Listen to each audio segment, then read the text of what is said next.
যুক্তি তর্ক সঙ্গে অর্কই আপনাদের স্বাগত। আপনাদের সঙ্গে আমি অর্কপ্রভ সরকার। দেখুন, তৃণমূলের প্রার্থী তালিকা প্রকাশ হওয়ার পর বিভিন্ন জায়গায় ক্ষোভ বিক্ষোভ টানা বেঁধেছে। এটা স্বাভাবিক, অনেকেই অ্যাসপিরেন্ট থাকেন, টিকিট না পেলে তারা ভেঙে পড়েন। এই যে আমি বাড়ি থেকে যখন বেরোই, প্রতিদিন একটা কার্যালয়ের সামনে দিয়ে আসি, সেটা 57 নম্বর ওয়ার্ড, কলকাতা পুরসভার MIC জীবন সাহার কার্যালয়। রোজ তাদের দেখি ভিড়, কিন্তু দুদিন হলো দেখছি খাঁ করছে। ওখানে যারা বসে থাকেন, শুকনো মুখ, একটি লোক নেই। জীবনদা খুব এক্সপেক্ট করেছিলেন যে বেলেগাড়া থেকে তিনি প্রার্থী হবেন। অভিষেক তাকে নাকি প্রতিশ্রুতিও দিয়েছিলেন, কিন্তু শেষ পর্যন্ত সব অঙ্ক বানচাল হয়ে যায়। দিদিমণির প্রত্যক্ষ হস্তক্ষেপে কুণাল ঘোষ বেলেঘাটায় দাঁড়িয়েছেন। কুণাল বাবুকে অনেক কিছু সামলাতে হবে। একদিকে তো 15 বছরের প্রতিষ্ঠান বিরোধিতা, তারপর পরেশ পাল, জীবন শাহ, স্বপন সমাদ্দারের ত্রিফলা। দেখা যাক কুণাল বাবু কিভাবে বিষয়টার মোকাবিলা করেন। আপনাদের স্বনির্বন্ধ অনুরোধ করি, চ্যানেল সাবস্ক্রাইব করবেন এবং থ্যাঙ্কস বাটনে ক্লিক করতে ভুলবেন না। এ তো খাস কলকাতার ছবি। জেলায় জেলায় কি হচ্ছে, অনেকে পাল্টি খাওয়ার জন্য প্রস্তুত। ফারাক্কার বিধায়ক মনিরুল কি বলেছেন? তিনি নির্বাচনে লড়বেন, হয় নির্দল হয়ে, না হলে হুমায়ুন কবিরের জনতা উন্নয়ন পার্টি টিকিটে। তাজমুল হোসেন ভীষণ রকম ভেঙে পড়েছেন টিকিট না পেয়ে। রাজগঞ্জের খগেশ্বর রায় চারবারের বিধায়ক, টিকিট না দিয়ে এশিয়াডে সোনাজয়ী অ্যাথলিট স্বপ্না বর্মনকে টিকিট দেওয়া হয়েছে।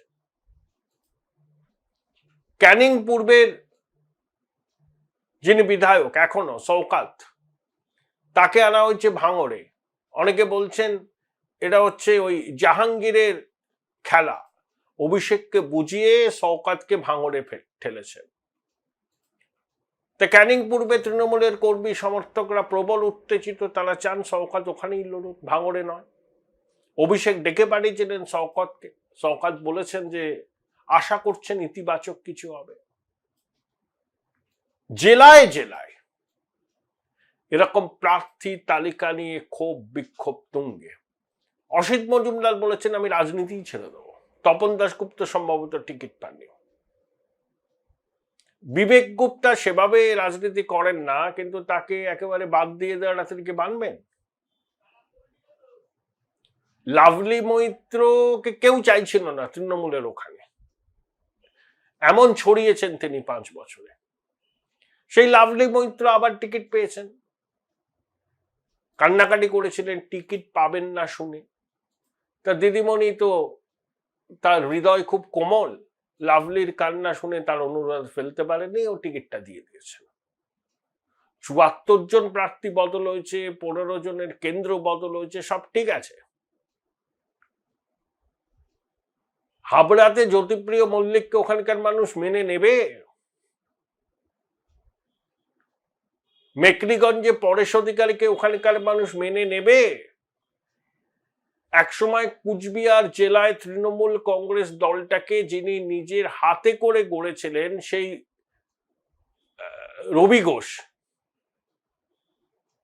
এখন এক কোণে অন্ধকারে পড়ে রয়েছে, তার কথা কেউ ভাবেই না। কুচবিহার শহরের চেয়ারম্যান ছিলেন, অভিষেকের নির্দেশে সরে দাঁড়িয়েছিলেন। ইচ্ছা ছিল নাটাবাড়ি থেকে আবার লড়বেন, বলা হয়েছিল তুফানগঞ্জে যাও। অভিষেক, এই রবিদা রাজি হননি, বসে গেছেন অনেকে। পুরনো তৃণমূলের কর্মীরা সব বসে গেছেন কুচবিহার। আর মালদায় কৃষ্ণেন্দু নারায়ণ চৌধুরী সহ অনেকে কংগ্রেসে জয়েন করছেন। সময়ের অপেক্ষা, দেখবেন কংগ্রেসের প্রার্থী তালিকা প্রকাশ হলেই সব কংগ্রেসের প্রার্থী হিসাবে নির্বাচনে লড়বেন। মালদায় তৃণমূলের খাতা খোলার সম্ভাবনা নেই। মালদার লড়াই কংগ্রেসের সঙ্গে বিজেপি। মুর্শিদাবাদের পরিস্থিতি কি খুব ভালো? হুমায়ুন 2টো কেন্দ্রে লড়বেন, রেজিনগর আর নওয়াদা। হুমায়ুন বলেছেন আমি অধীর চৌধুরীকে সমর্থন করব। তার সঙ্গে অধীর বাবুর দেখা হয়েছিল কোন এয়ারপোর্টে, অধীরবাবুর সাথে কথা হয়, তিনি প্রতিশ্রুতি দিয়েছেন অধীর দার পাশে আছেন। মোহাম্মদ সেলিমও যদি লড়তেন মুর্শিদাবাদ থেকে, হুমায়ুন তাকে সমর্থন দিতেন, পরিষ্কার বলে দিয়েছে। হুমায়ুন কিন্তু ফ্যাক্টর হবেন মুর্শিদাবাদ মামলায়। হুমায়ুনকে হালকাভাবে নিলে খুব ভুল হবে। বাবরি মসজিদটা মুসলমানদের কাছে একটা আবেগের বিষয় এবং সেটাকেই হুমায়ুন তার প্রচারের মূল কেন্দ্রে নিয়ে এসছেন এবং বাবরি মসজিদ গড়ব এই ডাকটা দেয়া একটা আবেগ আছে তো। এবং শুনুন, বাঙালি মুসলমানদের একটা বড় অংশ তৃণমূলের প্রতি যারপরনাই ক্ষুব্ধ। তারা অনেকটা বাধ্য হয়ে তৃণমূলকে সমর্থন করেছিল বিজেপিকে আটকাবার জন্য, কিন্তু মুর্শিদাবাদ, মালদা, উত্তর দিনাজপুরে বাম কংগ্রেস যথেষ্ট শক্তিশালী এখন। বিশেষ করে কংগ্রেস তৃণমূলকে তো যে পাত্রে রাখা হয় সে পাত্রে রাখার ধারণ করে। আর এই পশ্চিমবঙ্গে বিজেপিকে কে টেনে এনেছে? তৃণমূল টেনে এনেছে। জোট সঙ্গী ছিল তো বিজেপি। প্রয়াত বুদ্ধবাবু, জ্যোতিবাবু একটা কথা বলতেন যে মমতা বন্দ্যোপাধ্যায় সব থেকে বড় রাজনৈতিক অপরাধকে তিনি এ রাজ্যে বিজেপিকে টেনে এনেছেন। এটা বাংলার মুসলমানরা বোঝেন না? নিশ্চয়ই বোঝেন। উপায়ন্তর না দেখে তারা তৃণমূলের পাশে দাঁড়িয়েছেন। এখন মুর্শিদাবাদ, মালদায়, উত্তর দিনাজপুরে কংগ্রেস ধীরে ধীরে পায়ের তলায় জমি পাচ্ছে। অধীর চৌধুরী প্রার্থী হওয়া অনেক হিসাবকে বদলে দেবে। মনোজ চক্রবর্তীও শুনছি প্রার্থী হবেন।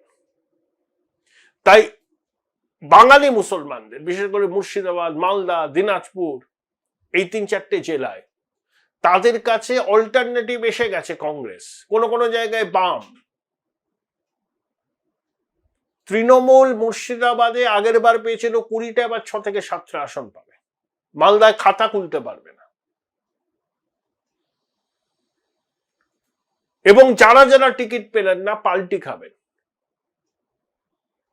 মালদায়, মুর্শিদাবাদে কংগ্রেসে যাবেন, অনেকে বসে যাবেন, কেউ তলায় তলায় বিজেপির সঙ্গে যোগাযোগ করবেন। যেহেতু আর বিজেপির প্রার্থী হওয়ার সম্ভাবনা নেই, বিজেপি এভাবে কাউকে প্রার্থী করবেও না, তারা কিন্তু বসে যাবেন এবং তলায় তলায় দলীয় প্রার্থীকে হারাবার জন্য যা করার করবেন।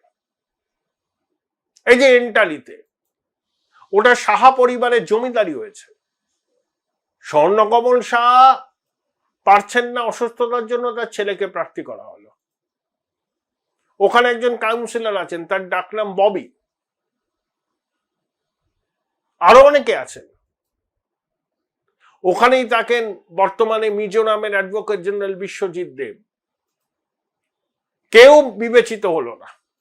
শুধু সাহা পরিবারই এন্টারি থেকে বছরের পর বছর দাঁড়িয়ে যাবে আর বাকিরা দেওয়াল লিখবে। এটা হতে পারে? ক্ষোভ বিক্ষোভ চূড়ান্ত। সব থেকে ক্ষোভ বিক্ষোভ দেখবেন এবার শ্যাম্পু করে। তৃণমূলের কাউন্সিলররা, তাদের অনুগামীরা দেখবেন শশী পাজার বিরুদ্ধে অন্তর্ঘাত করবে, ঘুরবে মিটিংয়ে, মিছিলে, তলায় তলায় তারা অন্য খেলা খেলবে। ওই কেন্দ্রে বিজেপি যদি জবরদস্ত প্রার্থী দেয়, শশী দেবীর খুব চ্যালেঞ্জের মুখে পড়বে। তাই অনেকে পাল্টি খাবে, খেতে শুরু করেছেন। কংগ্রেসের তালিকা প্রকাশনে দেখবেন অনেকে প্রার্থী হচ্ছেন, হুমায়ুনের দলেরও প্রার্থী হবেন, কেউ নির্দল দাঁড়াবেন, কেউ বসে যাবেন। যতদিন যাবে তত এই ছবিটা পরিষ্কার হবে। বোলপুর শহরের কোলাহল থেকে মাত্র 20 মিনিট দূরেই রয়েছে সুন্দর রিসর্ট, যেখানে পেয়ে যাবে স্পেশিয়াস আর এস্থেটিক্যালি ডিজাইন রুম। তোমরা যারা গ্রুপে যাও তাদের জন্য আছে কমফোর্টেবল গ্রুপ স্টে অপশন, আর কাপলদের জন্য রয়েছে লাক্সারিয়াস সুইট রুম, তার উপর আবার ফ্ল্যাট 10% অফ। এখানে প্রকৃতির মাঝে তোমরা পেয়ে যাবে একটা সুন্দর সুইমিং পুল, ছোটদের জন্য প্লে এরিয়া আর একটা এস্থেটিক সেলফি কর্নার। প্রপার্টিটা পুরোটাই পেট ফ্রেন্ডলি আর এখানে আছে অনেক কিউট ছোট ছোট র্যাবিটস। সকালের ব্রেকফাস্ট থেকে ডিনার পর্যন্ত পেয়ে যাবে একদম হোমলি কমফর্ট ফুড, যা এক কথায় অসাধারণ।